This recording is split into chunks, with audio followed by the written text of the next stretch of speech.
For Antiwar.com, I'm Scott Horton. This is Antiwar Radio.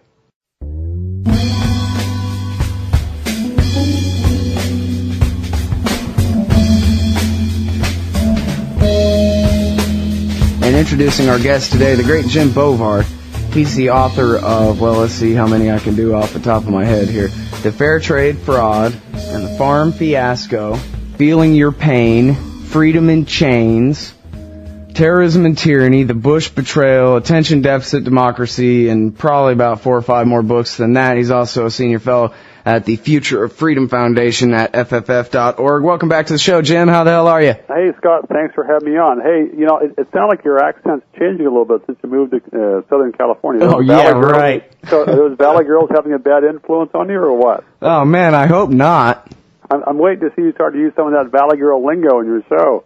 Oh, man. Well, you know, if I do, hop on a plane and fly over here and smack me in the head. Well, you know, I think what I'd do, laugh instead of just cut loose with my laugh. Yeah, that would probably, you know, help with the reset there. I don't want to start talking like a Californian. I don't think I ever really had much of a Texas accent in the first place, did I? No. It was, you know, I was a bit surprised when you said you were from Texas, because I always figured you were more like an Arkansas kind of guy.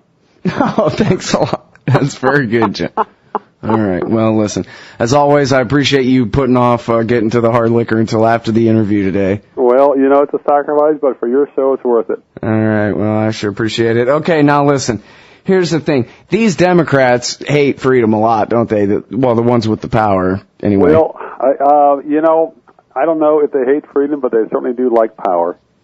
Yeah, well, those things are opposites. That's the problem. The more of the latter they got, the less of the former for me. And this is what worries me, is this mandatory national service. Now, I got to admit, it only worries me a little bit, because AmeriCorps and all that, to me, always seemed like such a joke that it's kind of hard to be frightened of. I don't like the premise behind it, of course, but anyway, go ahead, tell the people about AmeriCorps as it existed under Clinton, under Bush Jr., and then tell us about what the Obama team is trying to do here. Well, the Obama team just ran through a bill through Congress called the GIVE Act. It's going to triple the size of AmeriCorps from 75,000 to 250,000 members. The GIVE is an acronym that stands for Generations Invigorating Volunteerism and Education Act. I think this is the Capitol Hill version of a circle jerk. But it's a very pious act, and so therefore it was very popular with the kind of people who love big government. And you know, I've always been puzzled why AmeriCorps is so popular in D.C., but I think a major reason is because it puts a big smiley face on the federal government itself, because it makes the government look like this giant engine of good deeds, and it kind of wipes away all the bitter memories of FEMA or the farm subsidy outrages or the public housing projects. Maybe even it can even brush aside the news of the latest torture scandal. Because it's all selflessness and happiness. It is quite a smokescreen. And I think you're right. That probably is the thing that they like about it the most. Is it's kind of like the mobster giving out turkeys on the corner before Thanksgiving, that kind of thing. Yeah, and it's something, you know, it's also turned into a slush fund for a lot of nonprofits, because they get this huge amount of free labor from the federal government which they can use to prop up and expand their operations. But the thing that fascinates me about AmeriCorps is you look at the actual details of what it does, and yet it still gets respect. Because, for instance, under the Clinton administration, AmeriCorps members ran a program in Buffalo that gave children $5 for each toy gun that they brought in, as well as a certificate praising their virtue for not playing with toy guns. In San Diego, AmeriCorps members busied themselves collecting used bras for a homeless shelter. Down there in Los Angeles, AmeriCorps members are foisting unreliable, ultra-low flush toilets on poor people. That was the Clinton administration. Nowadays, so it's not quite the Hitler Youth. Well, yeah, I mean, it didn't have quite the same sheen to it, but I was looking at some of the recent reports and stories, and nowadays what AmeriCorps is doing, up in San Francisco, AmeriCorps members are busying themselves mediating elementary school playground disputes. You know, it's really hard to imagine how the schools could get along without those guys and women in their gray shirts and gray hats saying, just telling kids not to imitate the Three Stooges. Well, and it seems like, you know, if these kids who join up are actually the kind of kids who want to spend free time volunteering.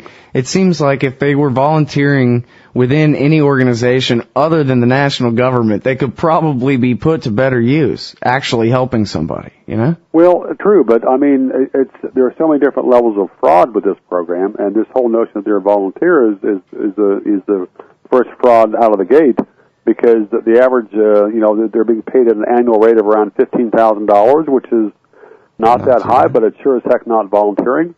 Almost 90% of former AmeriCorps members go to work for the government agencies afterwards, or for nonprofit groups. So it's sort of like their time in AmeriCorps is often like a paid internship. And then they become parasites for life. Well, they end up doing good deeds for their life at other people's expense. Yeah. But there was, looking at some of the other programs that AmeriCorps is up to recently, there was a program in Oswego, New York, where AmeriCorps set up a donation bin to gather used cell phones for victims of domestic violence. I mean, this is the kind of program that America can't get by without. In Florida, AmeriCorps members in the Women in Distress program organized a poetry reading on the evils of domestic violence. Out in Montana, AmeriCorps members carried out a book drive to encourage people to give their books to be sent to Cameroon. Like, that's going to make a big difference. It probably had more effect making people feel virtuous in Montana than spreading literacy in Africa.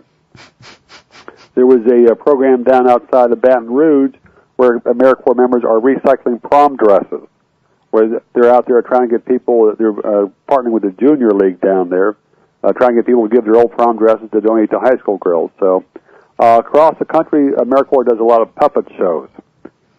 Puppet shows. This is something which they have always relished since they were created in 1993. Out in Springfield, out in the Midwest, AmeriCorps members don puppets to edify 3-year-olds at the Little Angels Child Care Center on the benefits of smoke detectors.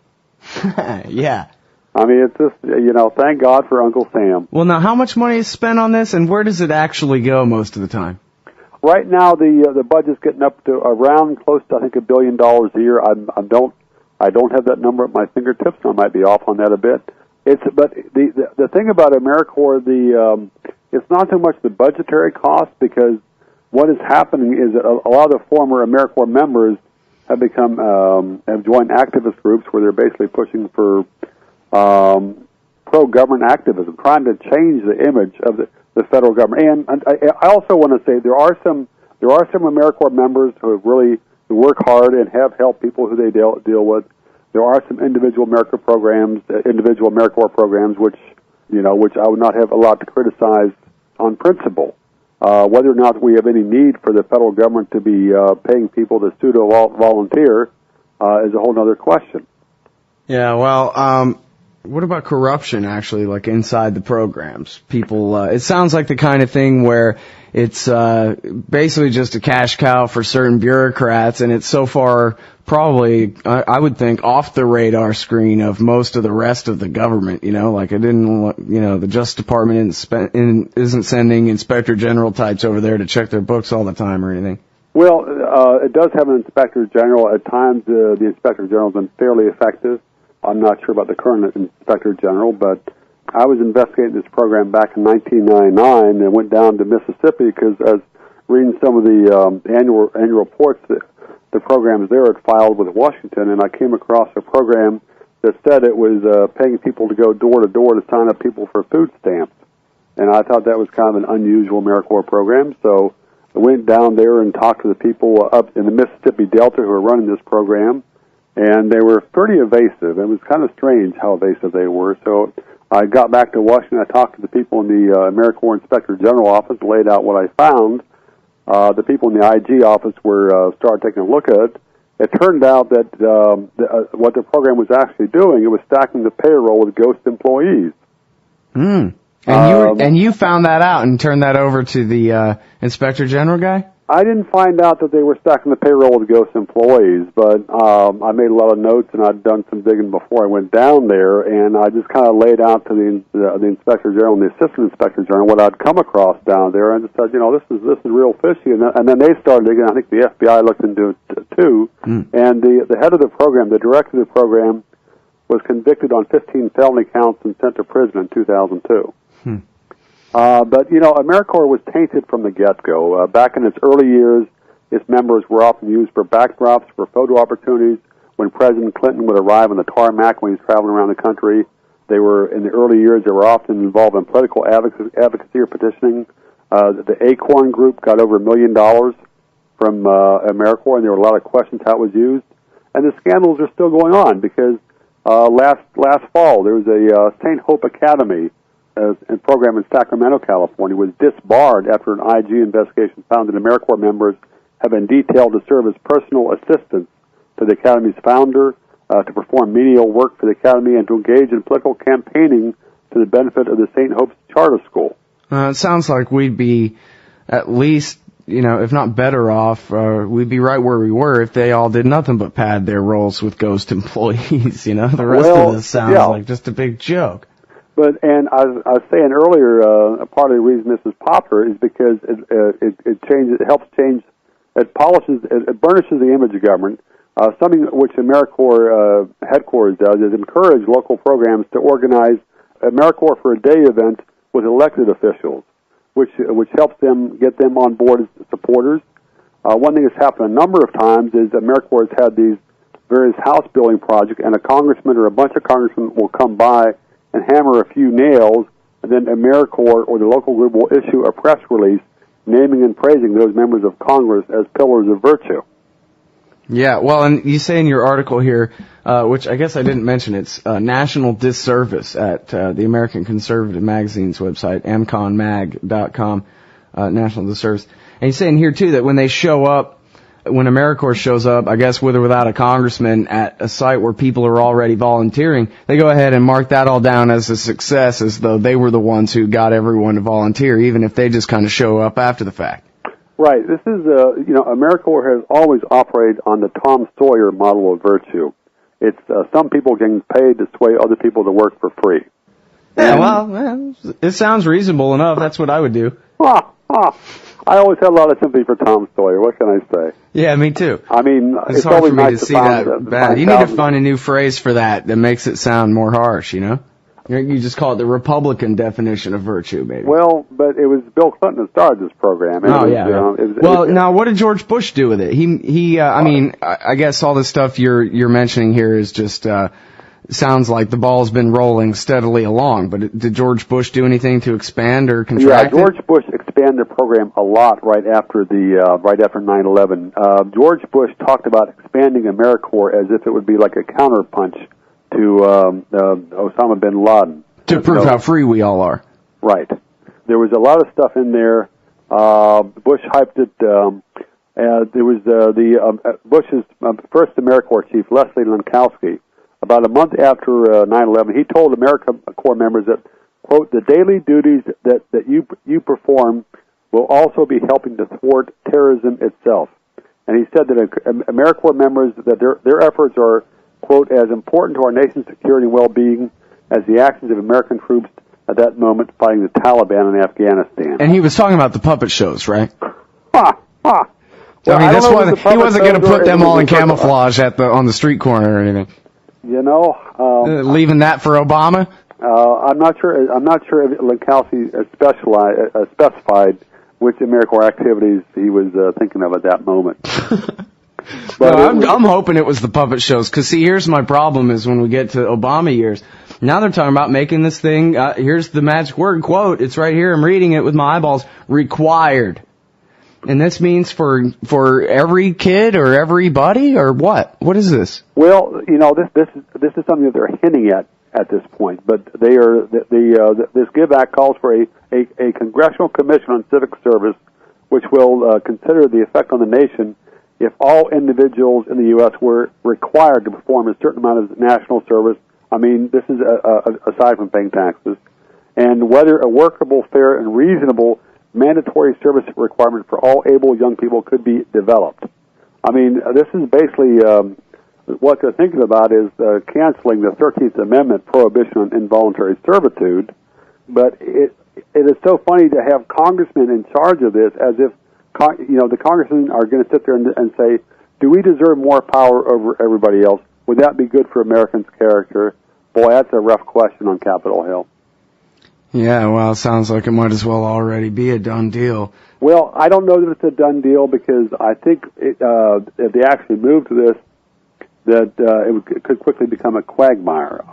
I think that there'd be a lot of resistance. I would hope there would be, and I think there'd be a lot more mockery of these kind of things. Flip side is the state of Maryland, for instance, mandated a certain number of hours of so-called service activities in order to get your high school diploma. And there was a little pissing and moaning at first on that, and then people rolled over and accepted it, which I was very disappointed by. Yeah, it's all, people can get used to the, frog in the boiling pot, turn it up slowly kind of thing. It always, they always do. And you're right, I mean, what is that really other than involuntary servitude, being forced to do community service, again, which is voluntarism, on public property, cutting their grass or, the government's grass or some crap, in order to get your degree or in order to graduate from high school. Right. Well, I mean, it's sort of a paradox. If somebody wants to graduate from high school and get a high school diploma in Maryland, the person doesn't really have to read very well, but they have to, have their card stamped as far as a certain number of so-called volunteer activities. Yeah. Well, and, it is, I don't think hyperbole at all to call that slavery. I mean, that's slavery, that's what that is. It's forcing somebody to work for whatever wage you say, and they're not allowed to quit. That's what this is. I mean, that's what these people are pushing toward, it looks like. Well, yeah, but the thing that fascinates me here is the moral principle that congressmen think they would have the right to compel other Americans to do service, because the congressmen themselves have done such a horrendous job of serving the American people. Yeah, well, this is a way that they can rectify that. Yeah. Oh, it's a great solution. Why is it that with every problem, Washington always wins as far as a solution? Yeah, they got the double-sided coin, I think, is the thing.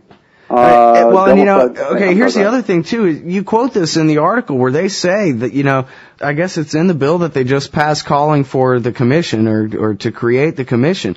They say that they want to look into something that would incorporate the best aspects of military service, which mean that's the killing people part of it or the sleeping in bunk beds? What are they talking about? Yeah, I mean the best aspects of military service. That was a hell of a phrase. I mean that's the kind of phrase where you just sitting there reading some dull bill and you think, here's a red alarm. Yeah, I'm picturing having to stand by my footlocker while some jerk screams in my face about how my bed's not made right or some garbage, Memories of Boy Scouts.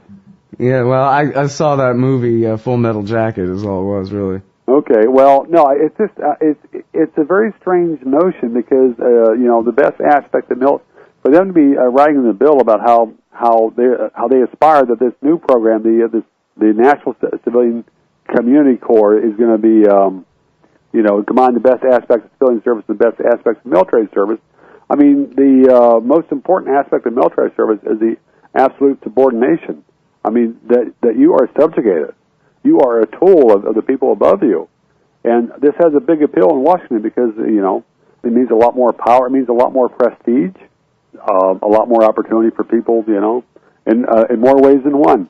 Do you think this has anything to do with Obama, his statement, I guess, during the campaign that we need to have a civilian national security force that's I guess is well prepared? A civilian national security force that is just as powerful, just as strong, and just as well funded.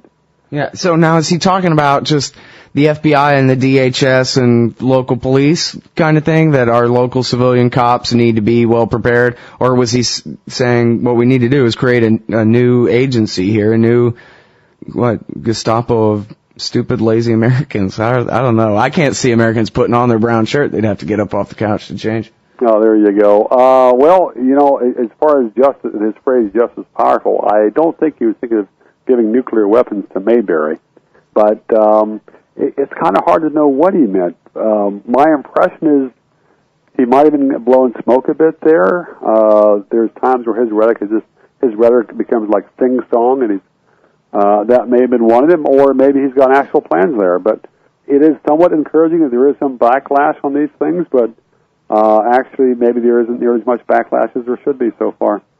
And he's just getting started. I think Americans, and this is the kind of thing that you talk about in your greatest of all your great books, Attention Deficit Democracy, is just how badly people want to believe in this state. They want to believe in it so bad. The whole George Washington never told a lie. He admitted that one time he did a bad thing and chopped down the cherry tree, and everything is, they want to believe so bad in this guy. I saw Jim Cafferty on CNN talking about the new poll results say that everybody hates Congress, everybody hates Wall Street, everybody hates government in general, but they love President Barack Obama. They just love this man and they trust in him and they're willing to give him another however many 100 days until he gets it right.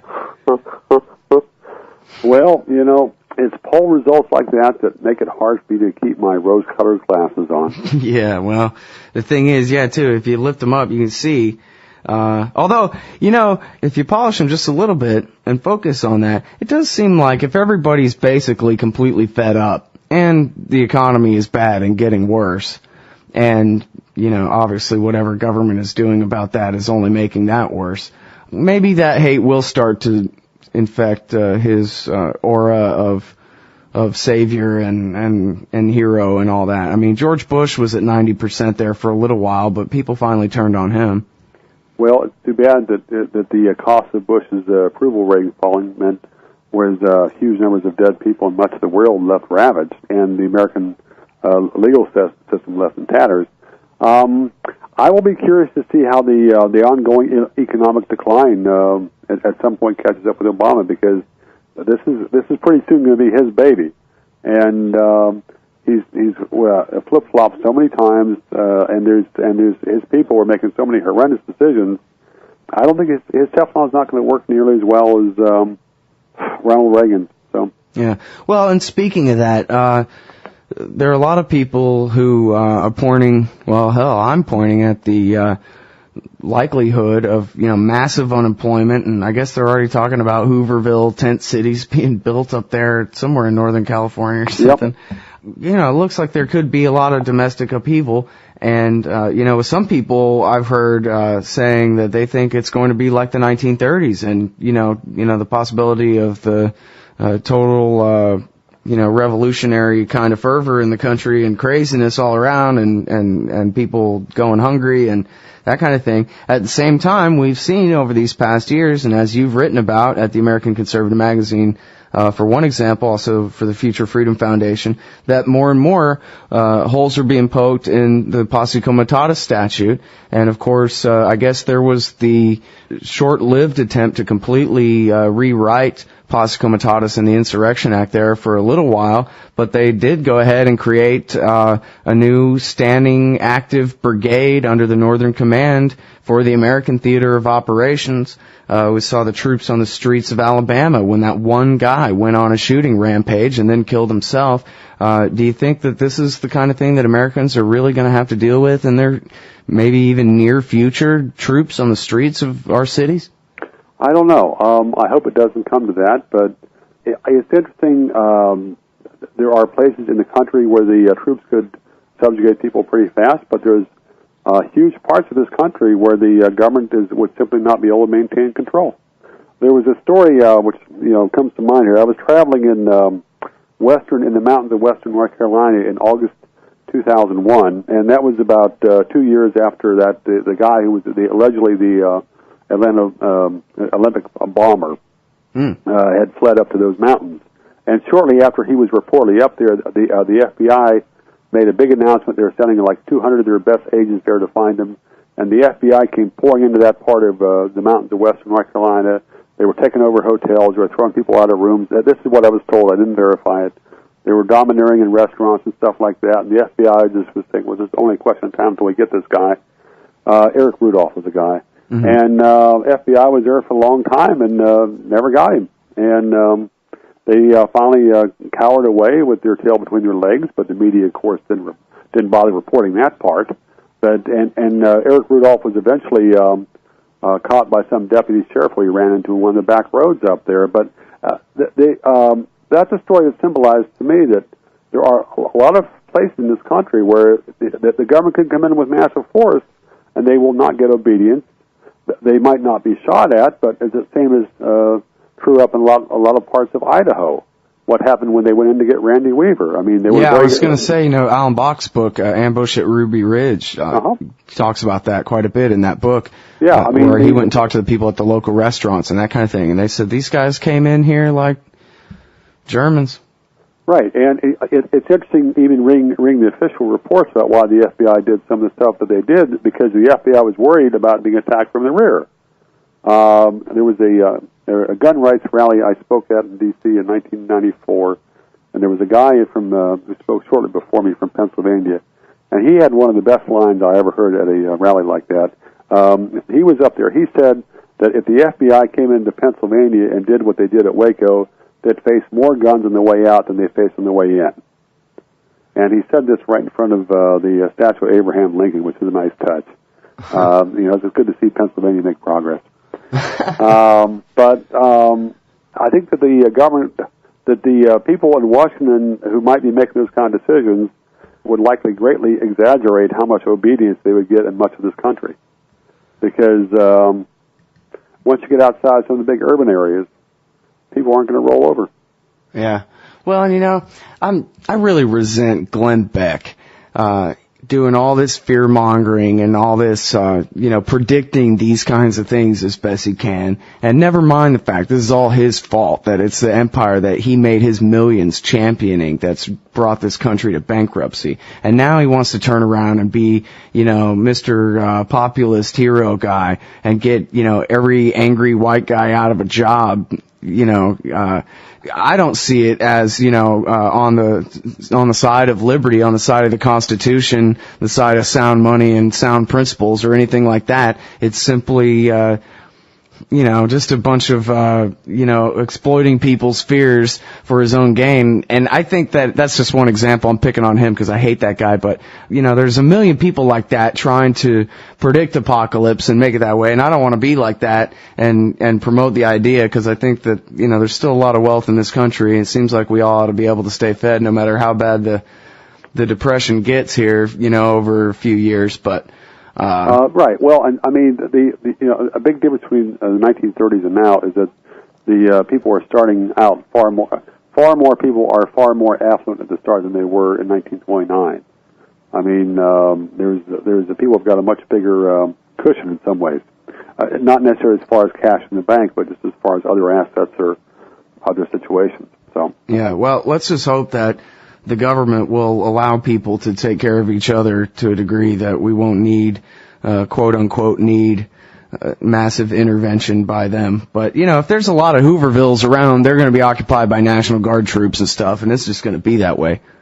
Well, I would think that this is the kind of thing that's risky for the government, because if the government comes in domineering, in some places there's going to be, if the government comes in heavy-handed, there's going to be heavy-handed response. That can escalate, and the government, the government's outnumbered. So. Well, without them, we'd all just kill each other all the time. So that's what we need, is a massive police state, so that we don't, steal for keeping ourselves alive. That kind of thing. Well, let's have them provide for us. Well, they've certainly, it'd be nice, Scott, if the government would do for you and I what they've done for AIG. Yeah.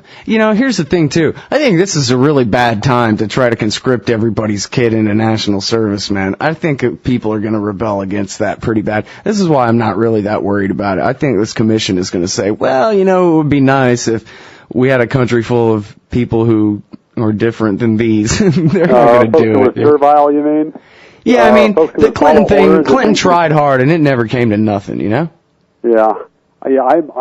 I think it'd be awfully damn hard for him to move forward with this. But then again, you think back to the immediate aftermath of 9/11 and the public approval rate of government, the number of people that trusted government doubled overnight after 9/11 in the first week or so.